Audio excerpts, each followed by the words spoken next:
Greetings, fellow Gorehounds, and welcome back to a Blood Splattered vlog. I'm the Horror Guru. And I'm Count Jackula. And we finally just got done watching the first season of The Witcher, the latest fantasy series on Netflix based on the books of the same name.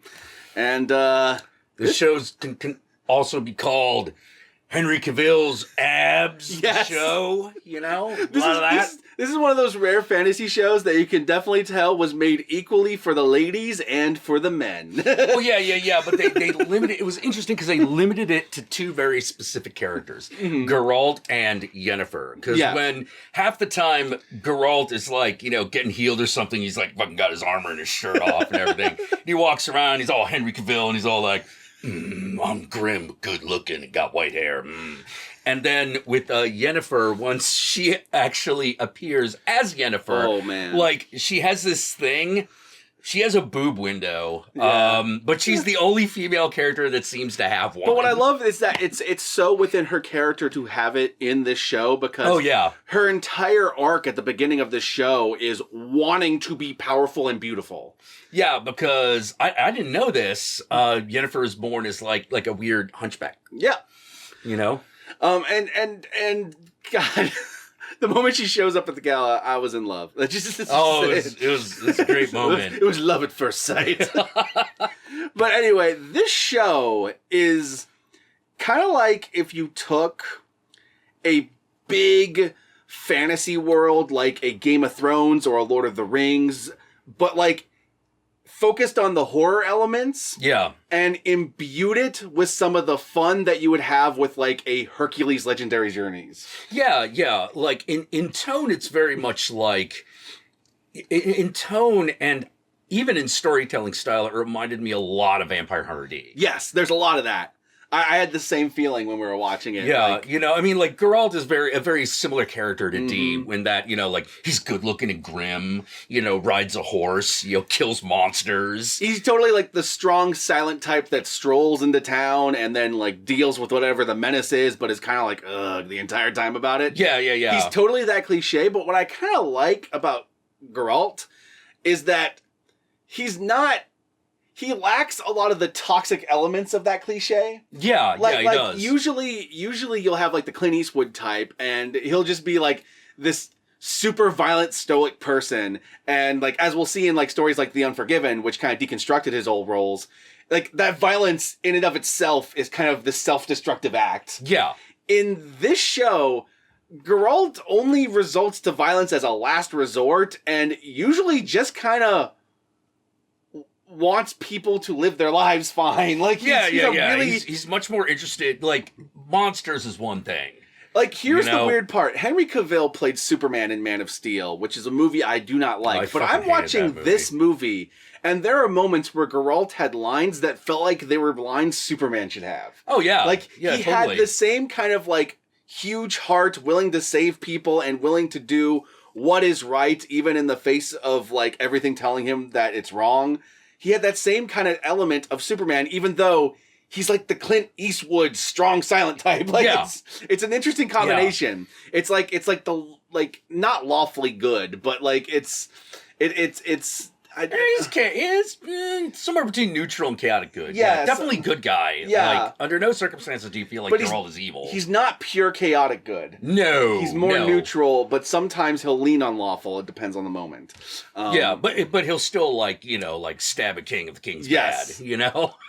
And I really like that character, and what I didn't expect going into the show, because I knew that like Geralt was going to be fun because the games are fun, but what I really didn't expect with this show was how entranced I was in Yennefer's story. Yeah, Yennefer's story is actually really, really interesting because I don't think we've gotten that before. No, like going into her history is something that like we only really get in like flashbacks or stuff like that in like the games and like the in the books, which I never really read the books, but I know what happens in them. Yeah. I don't know if they really go into like Yennefer's past in that. Not much, I don't think, as far as I'm aware. If you're like a huge like Witcher fan and you know all that, then feel free to correct us. Yeah. Let us know. I've only played some of the games and I have not read the books. I've just read synopsises of the books and saw what they matched with the games because I was like, oh, what was different from the book? You know? It's like... Which brings up an important thing, which is if you didn't already know, this is set before the first novel. Yes.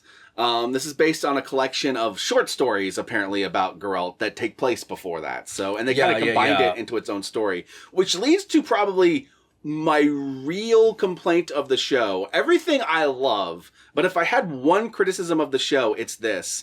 You find out by episode 3 that you're essentially following 3 timelines. That everything isn't happening in the same... Yeah. There are 3 major plot threads. There's whatever Geralt's doing. There's whatever Ciri is doing. And whatever Yennefer's doing. And occasionally these 3 collide and intertwine with each other. But it takes you a while to realize that's what's going on, because characters who die in one episode show back up and you're like, wait, is he dead? And because the show happened? Doesn't directly tell you that you're in different time periods, it can get really confusing. Once you figure out what's going on, it becomes really easy to pick out, like, okay, all right, now we're in this time, now we're in that time. Because as the show goes on, eventually those timelines are going to collide because all these characters must come together. For the first couple episodes, you think it's all happening at the same time. It's not. Yeah. And so my one complaint was I kind of wish they had made that more clear early on, because it would have led to a lot less confusion by the time we got to episode 3. But that being said, by episode 3, if you haven't figured it out, well, I guess if you're watching this, you'll now know. Yeah, now you'll know. You know, so you won't have that problem. But once you get to episode 3, it's not a problem once you realize that's what the show is doing. But I knew some people who watched the show and got further than that and were really confused because they hadn't figured it out yet. So I figure I should warn you here before we get to like the actual spoilers. Yeah. Because that one might be a barrier to entry that we want to like kind of knock down for you. But once you get past that hump and you kind of figure out, okay, 3 timelines, they're going to collide. All right, gotcha. This show is a fun-ass ride. Oh, it's great, yeah. You know, you get monsters, you get kingdoms trying to take over other kingdoms, you get sexy witches, you get some not-so-sexy witches. Yeah, he fights a Strega at one point. Yeah, it's pretty... Played the game, you know. I was actually really surprised that they didn't, like, use any... There are a lot of monsters that don't show up, but there are a lot of ones that do, like... The Strega. Yep. That happens, and there are a few others. I forget what the spider monster at the beginning is called. Oh, fuck, yeah. Crap, I forget what they called it. There's like ghoul zombies at one point. Yeah, there are ghouls. Strangely enough, no succubi yet. No, nothing like that yet. Yeah. But there's always more room. Oh, there is a djinn at one point. There's a djinn at one point. Yes. But there's always more room for future seasons. Yeah, elves show up. There are elves. And there is a bard who is the most entertaining character on the damn show. Not the most engaging character. I'd probably argue that's either Yennefer or Geralt. Geralt, yeah. But the bard is definitely, every time he's on screen, a joy to watch. And if you haven't heard the song by now, Toss a Coin to Your Witcher, look that shit up. Yeah. It's fucking great. It is the catchiest thing ever, and once you listen to it, you're going to want to watch the show 24/7. Like... let's see, before we get to the spoilers, what else can I say? Weirdly enough, I was probably least interested in Ciri's plotline, but to me, Ciri is a more interesting character when she's with Geralt, and this whole season's about them trying to find each other. Yeah. It's really weird because it's like Ciri is like a MacGuffin that has her own plot. Yeah. You know? Like she doesn't really have like the same kind of arc that Yennefer or Geralt has. She does have one because she kind of goes from being a princess and all that stuff and having to learn to live without being a princess. Any of that shit. Yeah. She does have like an arc. It's there, but like it was less interesting to me than watching these 2 other characters go through their dark times and eventually one of them searching for Ciri. Yeah. Well, I think it's more fun because like both Yennefer and Geralt are kind of bastards. Yes. You know, so it makes them like just more entertaining to watch. Ciri is like the beacon of like niceness. Yeah. She's the good little girl. It's got like the weird magical power. It's gonna save the world. But what I do love about that is that having her be such like a beacon of kindness and niceness and just like everything's gonna be okay is that it makes it more interesting when she has to encounter like the awful things her kingdom has done. Yeah. And kind of like encounter the dark side because she was sheltered in a castle her whole life, you know? Yeah, it's like, oh, I'm sorry. Did you think your family somehow was unique and didn't deserve to die? Bullshit. You know, it's watching a girl who grew up in royalty have to learn the ways of the Marxism. You know, yeah. It's Jeez. Yeah. Essentially, you know. Like, yeah. Well, like in that one episode, I think it's the first episode where she escapes and she finds a noble family to be with. Oh God, yeah. And they're just horrible to the point where like the servants and the village people just fucking murder them, and they're already all on the run from the enemy army. So they're just like, no, fuck this, kill them, take their shit, we're out. Yeah, and you're sitting there going like, I don't know, I can't blame you, man. I'm on the side of the servants here. Like, she was just kicking you a minute ago. Fuck that. Bring those fucking guillotines out, like Jesus Christ. Oh yeah.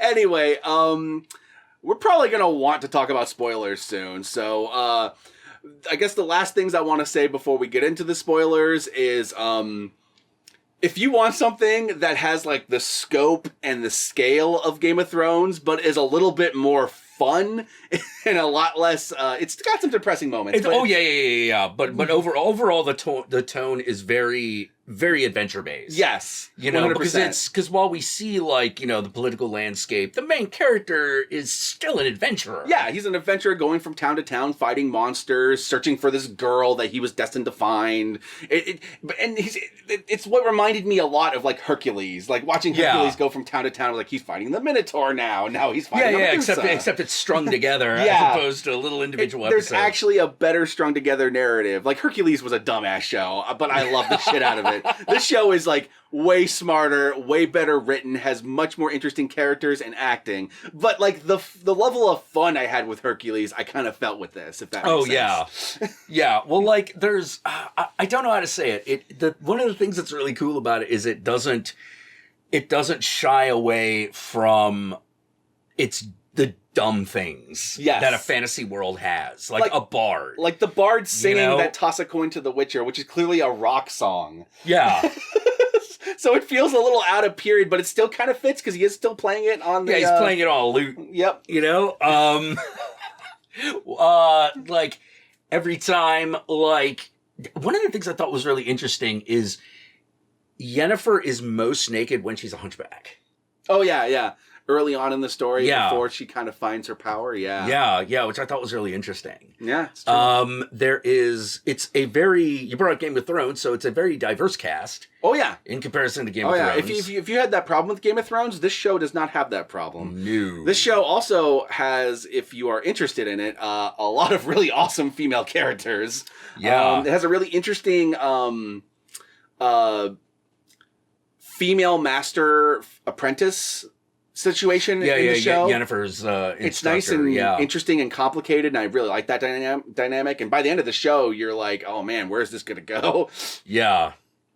I like that. What else? Despite having a diverse cast, this show isn't like... It isn't like Carnival Row. Carnival Row was super political based. This is much more adventure based. That has like it dips its toes in some political. Yeah. It's very simple. It's just one of those like it's like the Witcher story. Just occasionally someone's black. Yeah, exactly. You know? Exactly. So if like something super political, which I understand right now, if you need something that's a little bit more escapist, this is a lot more. Yeah, this is a lot more escapist. You know, Carnival Row is the show you go to if you want like the super deep dive political stuff. This show, a lot more escapist. Yeah. Yeah, there's a dragon in it. Yeah. You know? And with that, I think we should move on to the spoilers.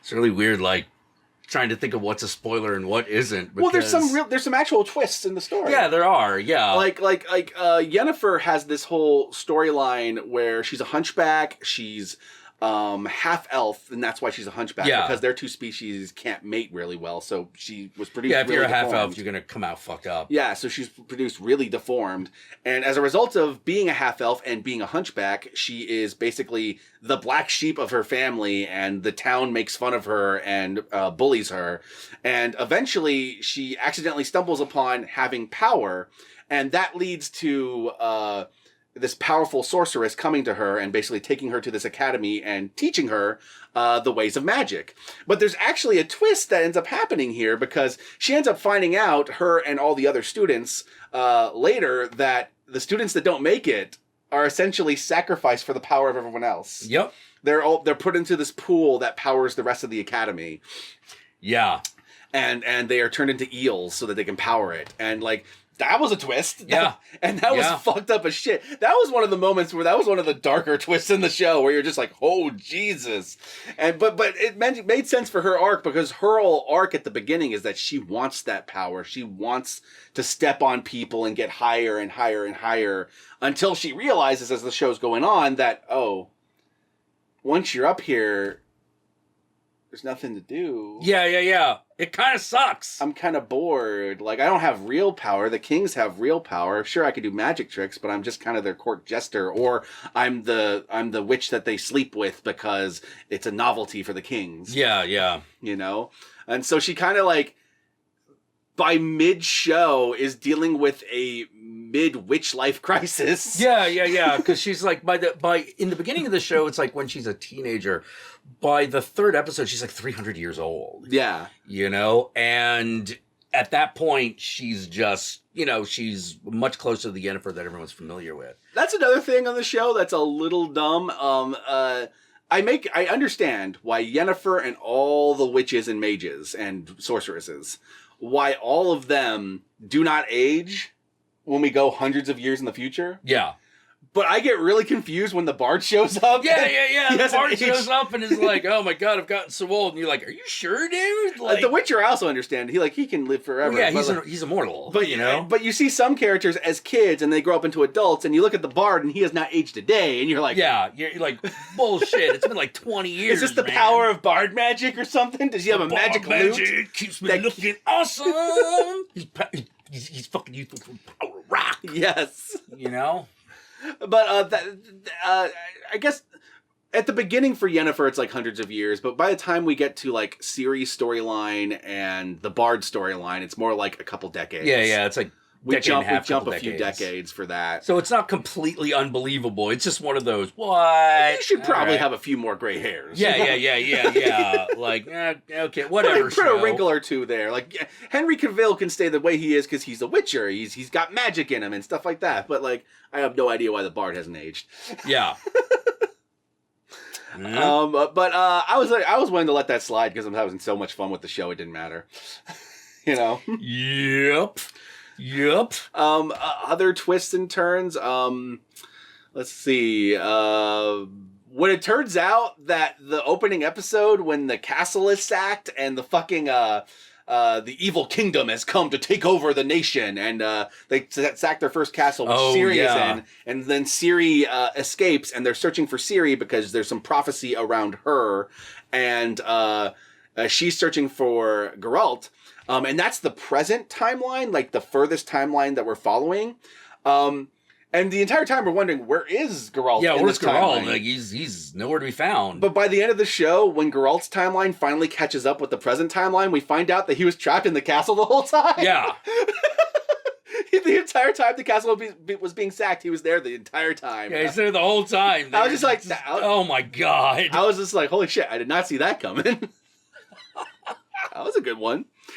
Oh man, I really appreciate a lot of the things Henry Cavill was doing in this. Like, it was known that he was a big fan of the game series. Oh yeah, you can feel it. Yeah, because he completely embodies this character, and I love that he came up with like, it's not 100% the game voice. Because when they made the games, they gave Geralt specifically an American accent so that he'd feel different from everyone else, an outsider. Right. For the show, he felt like that'd be a little cheesy, so he decided to give it his own amalgamation of an English and an Australian accent.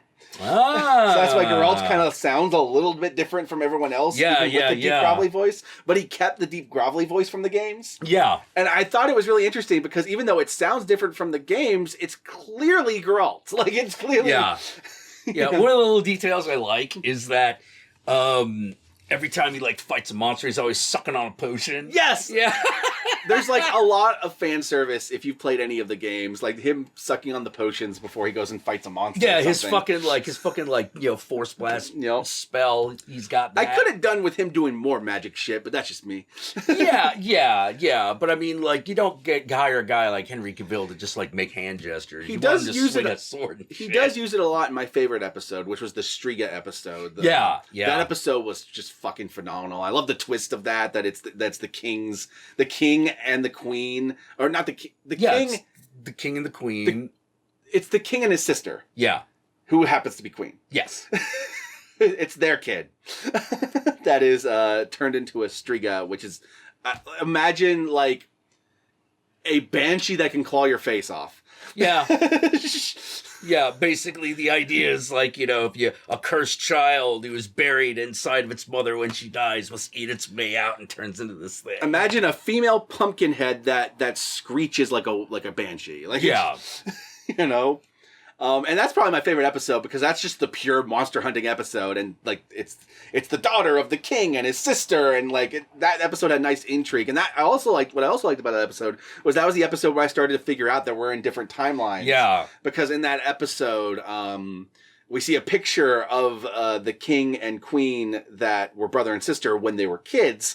And we flash forward to, we flash back. When we go to Yennefer's plot line, we see them as kids. Yeah. And so I'm like, oh, the Yennefer thing's happening in the past. Okay, well then that means, then Geralt's storyline. And then later something would happen and I'd be like, oh shit, so Ciri's the most present. Geralt's storyline is in the middle and Yennefer's in the way past. Eventually, Yennefer and Geralt cross paths and their timeline becomes the same. Yeah. And then eventually they catch up with the main timeline. Yeah. Yeah, and basically the show ends up in the beginning of the first novel. Yeah, basically, with a huge, explosive, Helm's Deep-like finale. Yes. Which, if they had told that story chronologically, I don't know we would have been able to do that. I understood why they did it the way they did. It made perfect sense to me. I am happy that when we get to the next season, it's going to be a lot more linear. Yeah. Because I could do with a little less trying to figure out what time period I'm in. Well, yeah, I don't mind if they do the same like 3 plots that are interweaving, but like if we can keep them together in the same timeline. I would like to keep them in the same timeline, but I'm okay with Highlander flashbacks. Yes, yeah. I'm okay with that. yeah. It's just maybe not all of them doing it all the time. All the time. You hear me, show? Next season, be a little bit more streamlined. I mean, just a little more straightforward. I think we need it. The thing I'll say about this season is that it has some really good arcs for the main characters, but it's very obvious that this main season is world building and setting the stage. Yep. That's the name of the game of this season. It's getting you to know the characters. It's getting you to know the world. It's getting you to know the stakes and the villains. And the next season is when everything's gonna like hit full steam. Yeah. It's gonna hit full steam, and that whole plot's gonna unfold. And I noticed a lot of people were reviewing this thing, called it dumb, and even we referred to it as dumb, but I don't think we referred to it as dumb in the same way. No, I feel like the show has some really fun, dumb elements the same way Marvel movies do. Yeah. Where Marvel movies will have like a lot of like silly hey, there's Stanley. Yeah. Some really self-referential stuff and a lot of like Whedon-esque dialogue that's really goofy and funny, and sarcastic sometimes. This show isn't the same thing as that, but it has that same kind of like dumb fun elements. Yeah. If it's a choice between, they choose fun plenty. Yeah. Like, how to put it, like Carnival Row was all grim, all serious, all the time. Same thing with Game of Thrones. It'll occasionally have like a fun moment, but for the most part, that show was just whoa. Yeah. But like, it's got that. It's almost Raimi-esque sometimes, especially when he's fighting a monster. Oh my god, multiple times when he was fighting monsters, I kept thinking like, oh man, this feels like Ash vs. the Evil Dead. Yeah. It had that kind of like, and here's where Geralt gets a face full of mud. Here, if you have a scale, like if you want like full dumb fun. You have Ash versus the Evil Dead. And then you have, like, full, super serious, gritty storytelling over here with Game of Thrones and Carnival Row. Game of Thrones kind of sits somewhere in the... Or Witcher kind of sits somewhere in the middle of those two things. Somewhere in the middle. You know, it's not quite going completely in either direction. Yeah, motherfuckers die brutally. Oh, but, God. like, the tone is never... I don't know how to put it. It never gets to the point where when... all of a sudden, the monster just starts whacking Gerald's head up against a wall. It doesn't feel inappropriate. It feels funny. Yeah, it's kind of fun. There are moments that are really dark, like Yennefer finding out that her classmates are being sacrificed to power the rest of the Witch Academy because they were not as good as her, so they didn't get to ascend. That's a pretty dark fucking twist. Yennefer's entire backstory is a pretty dark fucking story. Yeah. The Witcher's entire backstory is a dark fucking story. But it doesn't forget to have a lot of fun.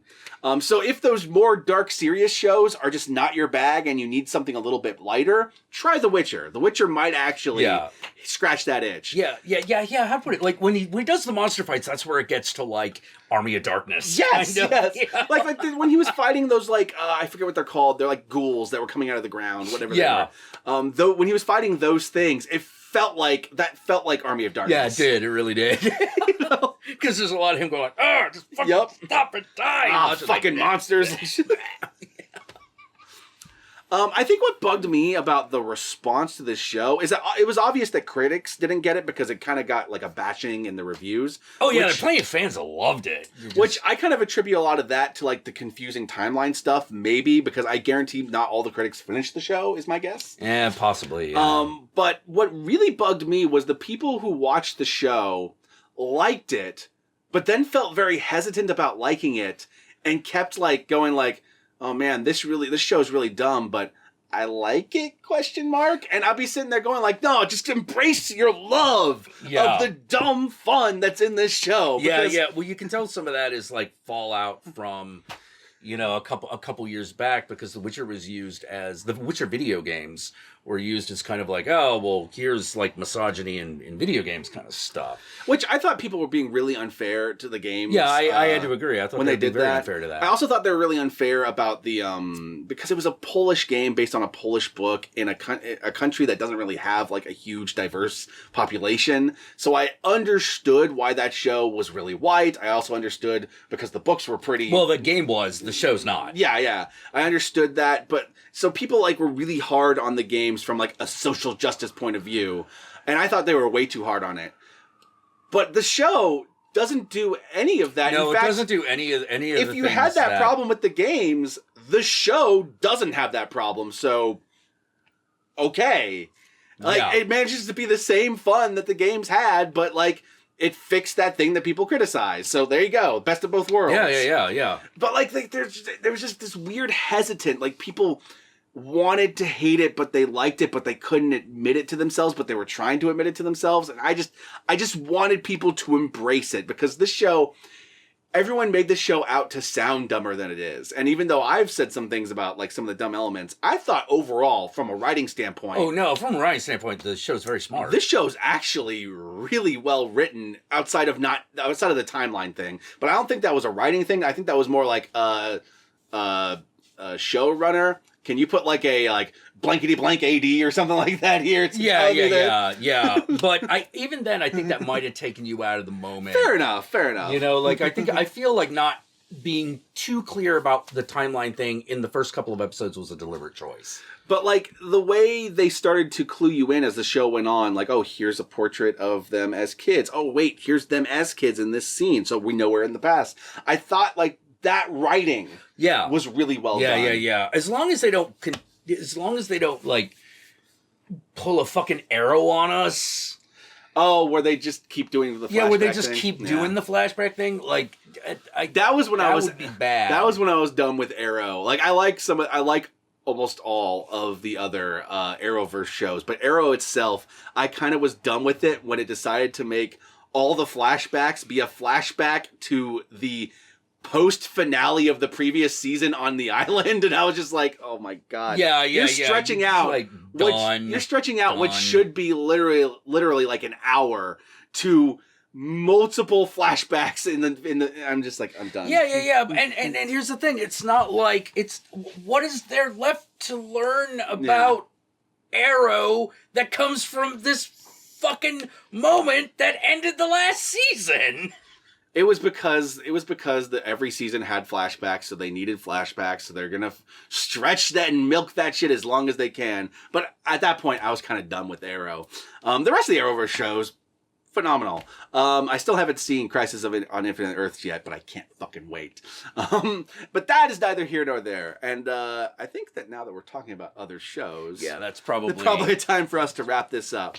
So, The Witcher, fun ass show. If you want a show that is a little bit more fun and a little less depressing and like super serious, like Carnival Row or Game of Thrones, then The Witcher is a show you should probably check out. Yeah, this is also like following in Netflix's tradition of apparently being the only ones who can do a video game adaptation. Oh, fuck yeah. Between this and Castlevania? Yeah. Fuck yeah.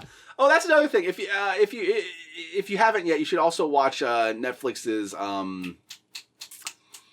Dark Crystal show. If you want other fantasy shows, that's another one that has the right balance of fun and dark and Oh man, we're in a good age for TV. There's a lot of great fantasy on television now. Fantasy, sci-fi, and horror are dominating TV right now. Yeah, and it's rocking. Yeah. Fucking Altered Carbon 2 is like coming out in like March. Yeah. Something like that. Just saw some Sabrina. That was pretty good. Sabrina was fucking good. Apparently, oh god, what was that?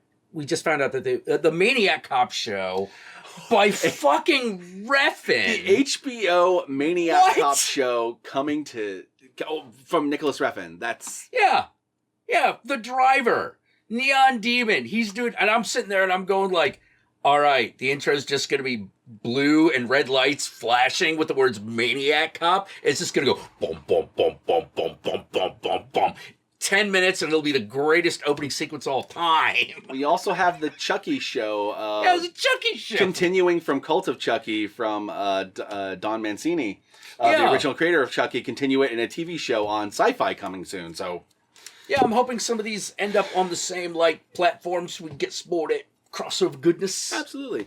And us personally have a couple of shows that we still need to catch up on. We still need to catch up on American Horror Story 1984. Castle Rock. Castle Rock, the latest season of Castle Rock based on Misery. We still need to finish Nosferatu. Yep. But rest assured, when we do finish those, we're definitely going to do vlogs like we did here. So. And Lock and Key is also coming out. Holy shit. Okay. All right. We got our work cut out for us, what you're saying. So where can they find you, Count Jackula? You can find me on Twitch. I stream there every Thursday at 6 p.m. Pacific Standard Time and every Sunday at 9 p.m. Pacific Standard Time. I am Count_Jackula there. You can find me. I also stream randomly on days that aren't those. So definitely hit the follow when you get to that thing and then you can be notified and all that jazz. And you can also follow me on Twitter, which is a good way to engage with my stupid ass. Yep. Because I'm on that every day.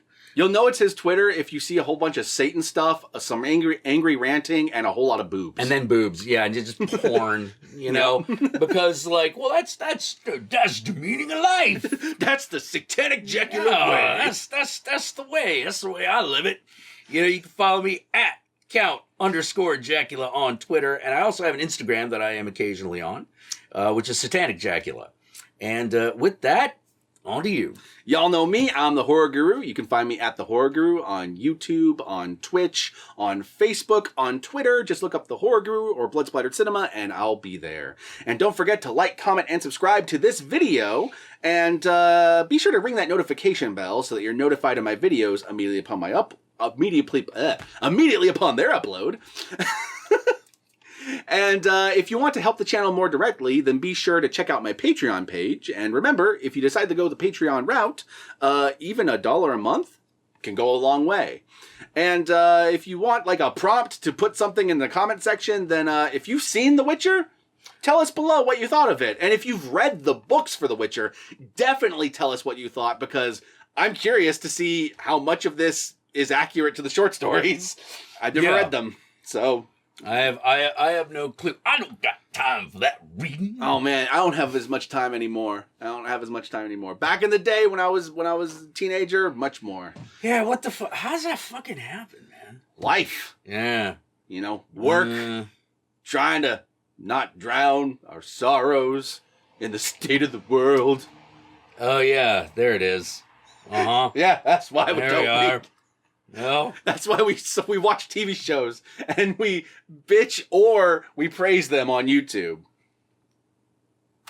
That's the face. That's existential angst. Yeah. And with that said, peace out, my fellow gorehounds, and I'll catch y'all later. Jotun, yes. The world of man.